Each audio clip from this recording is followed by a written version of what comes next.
Welcome back to Outdoors with Larry Ray on ESPN 790 AM, brought to you proudly by the Tennessee Wildlife and Resources Agency.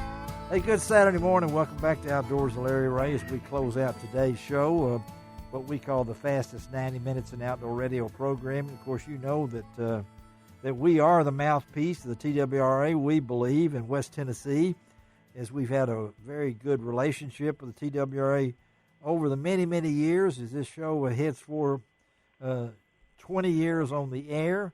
And this being fifth Saturday, this is kind of a bonus Saturday.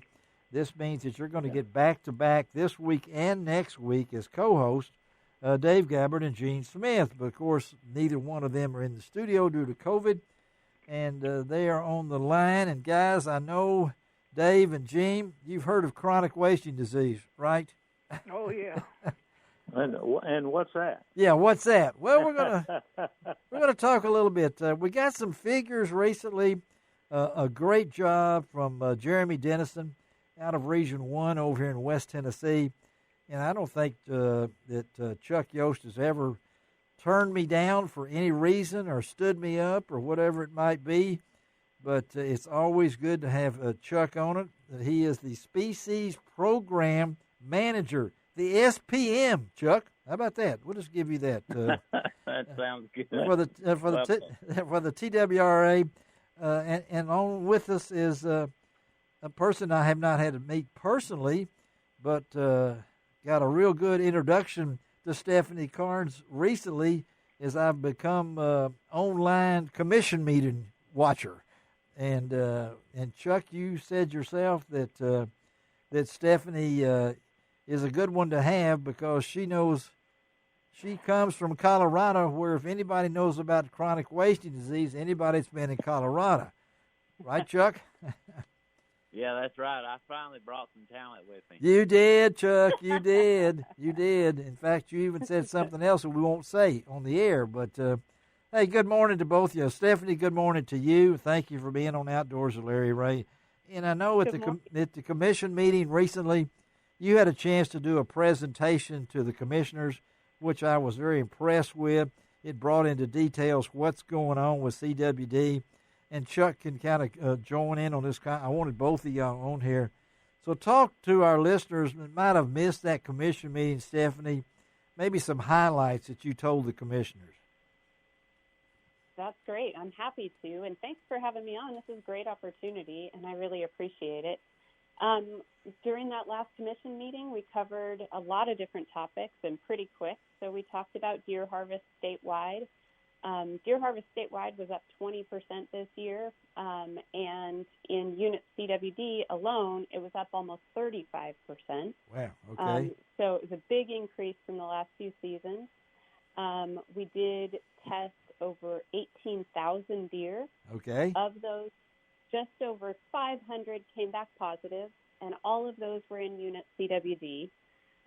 So there was no new spread into new counties. We did have an additional county that was positive. That's Lauderdale County, but it was already high risk, so it's adjacent to unit CWD. We have a total of 500, a little over 500 positives this year, and that's about 1,200 to date since we discovered it. Okay. And the prevalence is still the highest in Fayette and Hardeman counties, that core of the area. So that's the point to take home, is that we still are seeing the highest number of positives in Fayette and Hardeman counties. And I know, Chuck, we came aboard with, and you've been on this thing since it started. You kind of inherited this. I'm not sure you volunteered and raised your hand, said I'd do this, but the landowner CWD management permits created a little bit of confusion at first, people thinking the season was extended and things along that line. So tell us a little bit about the purpose for that. Yeah, so we added to the CWD management program CWD management permits that landowners throughout Hardeman and Fayette counties can receive. They're also available to landowners with property in the other positive counties within a 3-mile radius of known positive locations.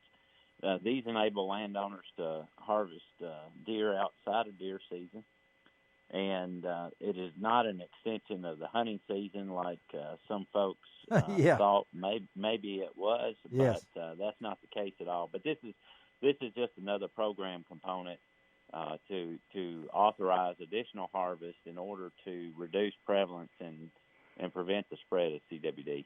How was that gone for as permit numbers? I have to admit, I got one. My landowner needs some help in getting ready deer, and I said I'd be glad to.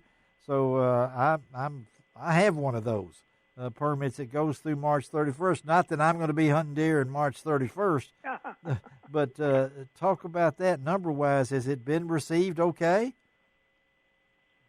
Yes, yeah, it's there's a lot of interest in them, and I believe our officers have issued over 120 of them. Okay. And there's good support for it, good participation so far, and we're happy with how it's gone.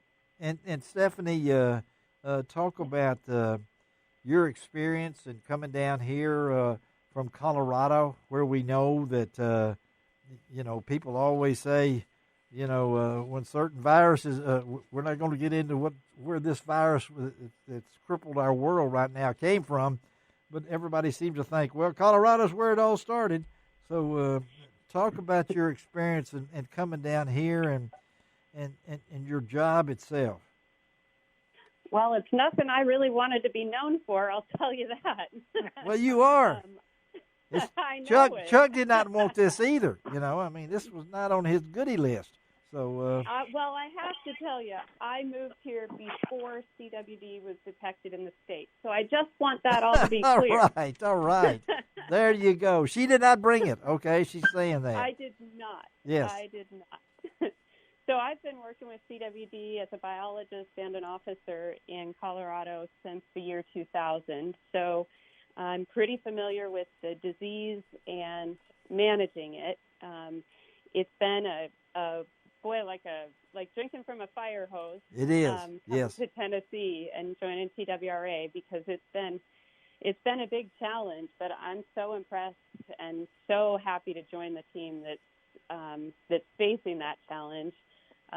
Staff has just risen to the challenge and is just tackling it in so many different ways. I'm impressed, and I'm really proud to be here.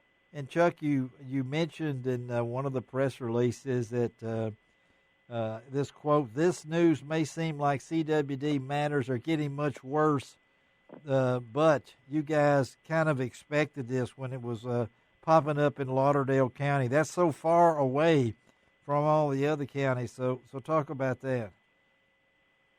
Yeah, well, experts have warned us since we found CWD back in 2018 that it's more than likely spread well beyond where we initially detected it, because the prevalence levels that are so high in Hardeman and Fayette County tell us that it's been there for years. Yeah. So during those years, it's been able to spread, and it has.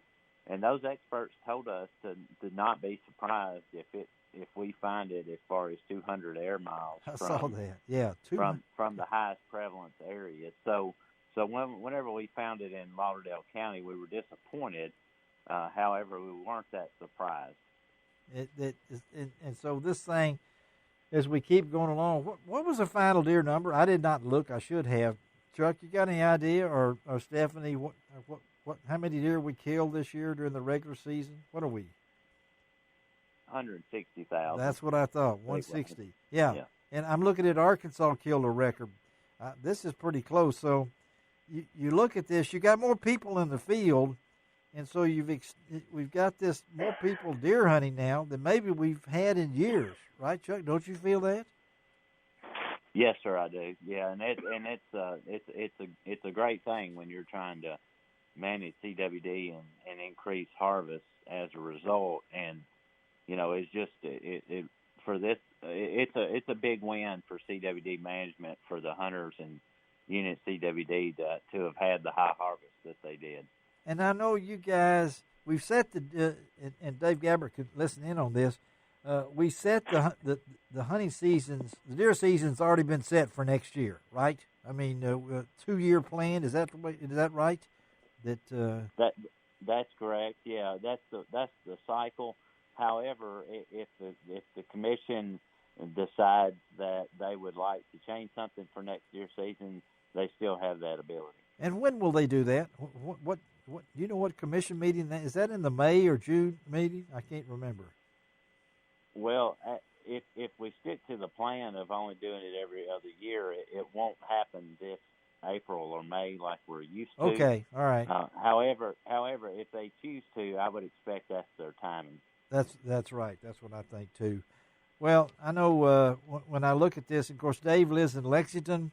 Dave, you're in Henderson County now. It's now classified as a high risk. And maybe our listeners don't understand what's high risk and what's this and that. So a county becomes high risk when? Chuck?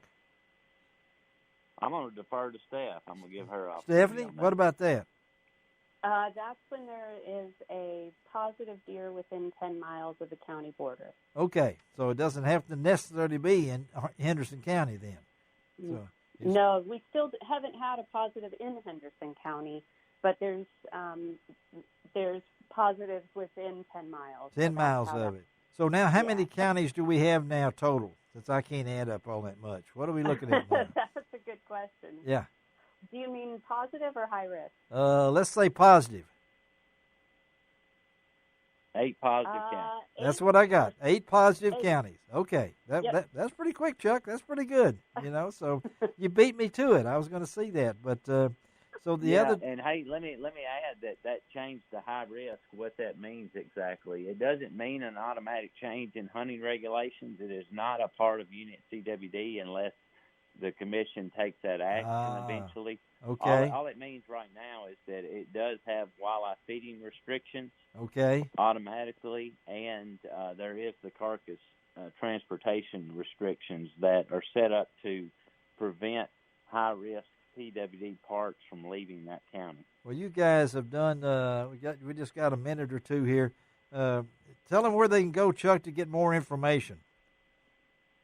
CWD in Tennessee is the best, most direct route, our best website, and then obviously TennesseeWildlife.org. That's it. You go to TNWildlife.org, and I know that they've got all the maps, and they got little dots where everything is, and if you've killed a deer, your dot's probably right there. Stephanie, thank you. Did a great job, Chuck. I know it was painful, but you did good too. Okay, buddy? So, all right, good to talk to y'all. Always so good. Look forward to talking to you again, Stephanie. Thank you very much, okay? Thank you. Thank y'all. Bye. All right. Okay, guys, we got to close this baby out. Thank you, Dave. Thank you, Gene. Yes, sir. Gene, you got a quick one to close us out with? Oh, yeah. I went to the doctor the other day. I told him I kept singing that song with Tom Jones, Green, Green Grass at Home. Yes. I said, is that common? He said, no, that's not unusual. Dave, how do we do this? Okay. Let me tell you about next week's show real quickly before we get a last word here. Rick Carlisle will be on talking about the 2021 National Bird Dog Championship. Brandon Butler of Driftwood Outdoors will be on. Believe it or not, Dave and Gene are coming back for repeat performance. Yay! In case you missed something this week, right, Dave? That's right. And Can't keep a good man down. And then Dave's wife will be back, and he won't be near as feisty as he is right now. Okay? Appreciate you two guys. And, Dave, I'll let you know if I have any success deer hunting with your reloads, okay? Okay. All right. Let's say it doesn't cost an extra cent to be a good sport. And what else, guys? God bless the USA.